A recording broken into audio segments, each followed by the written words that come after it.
రైతులకు నమస్కారం. ఈరోజు మనం మాంగనీస్, మాలిబ్డినం, కాపర్ ఈ 3 సూక్ష్మధాతువులు మొక్క జీవన చక్రంలో ఎలాంటి పాత్ర పోషిస్తాయి, ఈ ధాతువులు లోపిస్తే ఎలాంటి లక్షణాలు ఏర్పడతాయనే విషయాలు తెలుసుకుందాం.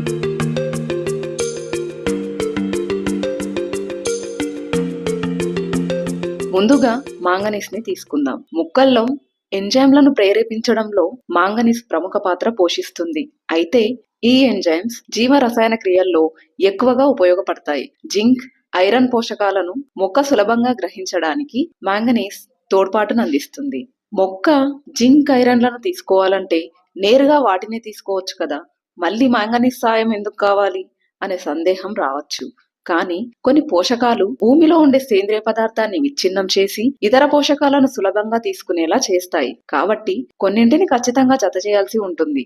ఉద్యానవన పంటల్లో మాంగనీస్ లోప లక్షణాలు వివిధ రకాలుగా చూడవచ్చు. మొక్కల ఆరోగ్యం, పెరుగుదలపై అధిక ప్రభావాన్ని ఉత్తేజితం చేస్తుంది మాంగనీస్. అసలు పోషక లోపం ఏర్పడడానికి ప్రధాన కారణం భూమిలో సరిపడినంత సేంద్రియ పదార్థం లేకపోవడం, అలాగే అధిక మొత్తంలో రసాయన ఎరువులు ఉపయోగించడం. దీని కారణంగానే నేల సారం కోల్పోయి పోషక లోపానికి దారితీస్తుంది. కాబట్టి భూసార పరీక్షలు చేయించకుండా ఎరువులు వాడకూడదు. మాంగనీస్ లోప లక్షణాలు ఏమిటి? ఇంటర్వీనల్ క్లోరోసిస్. మాంగనీస్ లోపంలో ఇంటర్వీనల్ క్లోరోసిస్ అనేది ముందుగా చూడవచ్చు. ఆకు ఈనెల మధ్య ప్రాంతం పసుపు రంగులోకి మారి ఈనెలు మాత్రం ఆకుపచ్చగానే ఉంటాయి.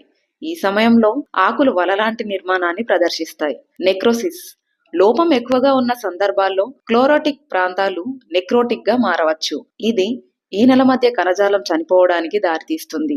దీని ఫలితంగా ఆకు పరిమాణంతో పాటు మొక్కల శక్తి ఉత్పాదకతలు తగ్గుతాయి. ఆకు రంగు మారటం. మాంగనీస్ లోపం ఉన్న మొక్కల్లో పాత ఆకులు, ముఖ్యంగా ఆకుల అంచులు ఎర్రటి లేదా ఊదా రంగులోకి మారిపోతాయి. మాంగనీస్ లోపం మొక్కల పెరుగుదలను గణనీయంగా తగ్గిస్తుంది. పెరుగుదల మందగించడం, పువ్వులు, పండ్ల ఉత్పత్తి తగ్గడం, అలాగే కిరణజన్య సంయోగక్రియపై ప్రభావం పడుతుంది. మాంగనీస్ లోపం ఇనుము, కాల్షియం వంటి ఇతర పోషకాల శోషణకు కూడా అంతరాయం కలిగిస్తుంది. మాంగనీస్ పోషక లోపం ఎక్కువగా ఉన్న మొక్కలను చీడపీడలు ఆశిస్తాయి. కాబట్టి ఉద్యానవన పంటలు సరిగ్గా పూత, కాపు దశలో ఉన్నప్పుడు ఇలాంటి సమస్యలు రాకుండా జాగ్రత్తలు తీసుకోవాలి. మాంగనీస్, మాలిబ్డినం, కాపర్ లోపాలను ఎలా సవరించాలి? నేలలో మాంగనీస్, మాలిబ్డినం, కాపర్ స్థాయిలను తెలుసుకోవడానికి భూసార పరీక్షలు చేయించాలి. వచ్చిన ఫలితాల ఆధారంగా సంబంధిత పోషకాలు కలిగిన ఎరువులను వాడుకుంటే మంచిది. మాంగనీస్ సల్ఫేట్ లేదా చీలేటెడ్ మాంగనీస్ ను ఆకులపై పిచికారీ చేయాలి.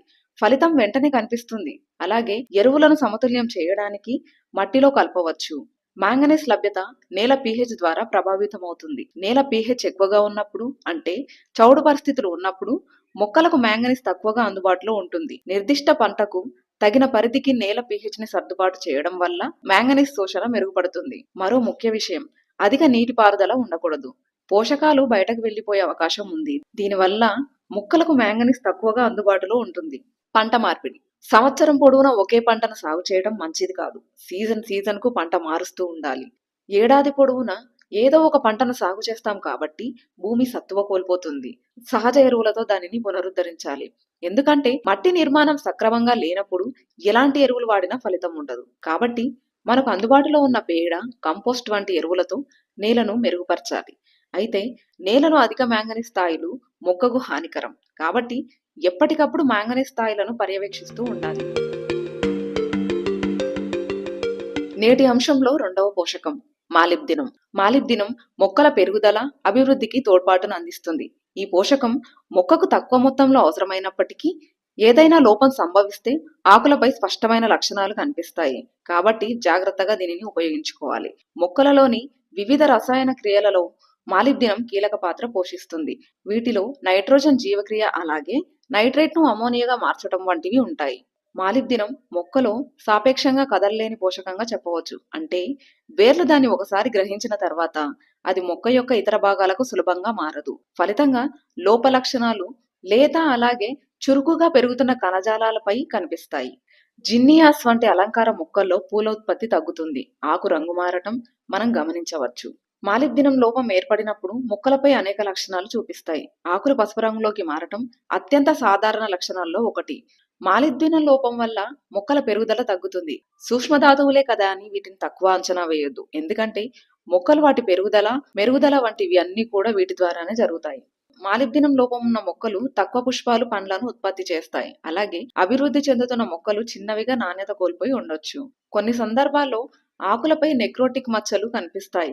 వేరు వ్యవస్థలో మాలిబ్డినం లభ్యత పెరుగుతున్న సమయంలో ఇది pH ద్వారా ప్రభావితమవుతుంది. అదేవిధంగా ఈ మాలిబ్డినం తక్కువ మోతాదులో కరుగుతుంది. భూమిలో pH స్థాయిలను గమనించేటప్పుడు నీటి నాణ్యతను కూడా గమనించాలి. ఎందుకంటే నీటి కాఠిన్యత వల్ల pH స్థాయిల్లో హెచ్చుతగ్గులు ఏర్పడతాయి. సంబంధిత పరీక్షలు మాలిబ్డినం లోపాన్ని సూచిస్తే తగిన ఎరువులు ఉపయోగించడం ద్వారా దాన్ని సరిచేయవచ్చు. ఎరువులు కలిగిన ట్రేస్ ఎలిమెంట్ లో భాగంగా మాలిబ్డినం వేయవచ్చు.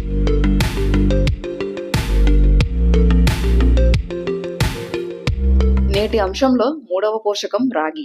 కొన్ని మొక్కలకు ఇతర పోషకాల కంటే ఎక్కువ మోతాదులో రాగి అవసరం. దుంపలు, ఉల్లిపాయలు, బచ్చలి కూర, పాలకూర, పొద్దుతిరుగుడు, టమోటాలు ఇలాంటి పంటల్లో ఎక్కువ మోతాదులో రాగి అవసరం ఉంటుంది. అదేవిధంగా ఈ పంటలు అధిక స్థాయిలో రాగిని కూడా కలిగి ఉంటాయి.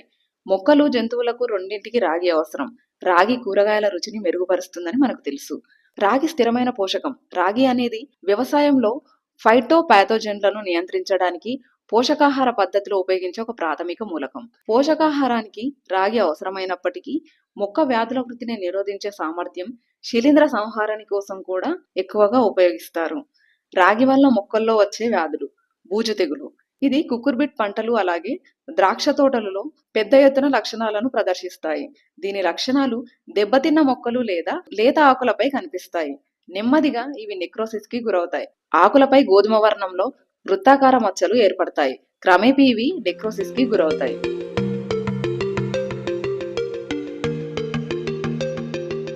వ్యవసాయంలో ఒక పోషకం ముఖ్యమని చెప్పలేం. ప్రతిదీ దాని పనిని నిర్వహించడంలో తనదైన పాత్ర పోషిస్తుంది. కాబట్టి మొక్క ఆరోగ్యంగా ఎదగటానికి ఎరువుల కంటే ముందు భూసారాన్ని పెంచడానికి కృషి చేయాలి. ఎరువులు పైపైన ఉపయోగించడం ద్వారా కేవలం తాత్కాలిక ఫలితాలను మాత్రమే ఇస్తాయి తప్ప శాశ్వత పరిష్కారం ఉండదు. కాబట్టి రైతులు నేల ఆరోగ్యాన్ని పెంచేందుకు కృషి చేయాలి. భూసారాన్ని పెంచి పంట నాణ్యతను మెరుగుపరచడంలో గ్రామ బజార్ వారి కషాయాలు పనిచేస్తున్నాయి. ఇదివరకే మన కషాయాలు వాడిన వేలాది మంది రైతులు సంతృప్తిగా ఉన్నారు. రసాయనాలు వాడే రైతులు గాని, కొత్తగా వ్యవసాయంలోకి వచ్చేవారు గాని ఇప్పటి నుంచే భూమిని సహజ సిద్ధంగా తయారు చేయండి. వ్యవసాయ ఉద్యానవన పంటల్లో వచ్చే సమస్యలను సహజ కషాయాల ద్వారా నివారించి ఉత్తమ దిగుబడిని తీసుకోగలరు.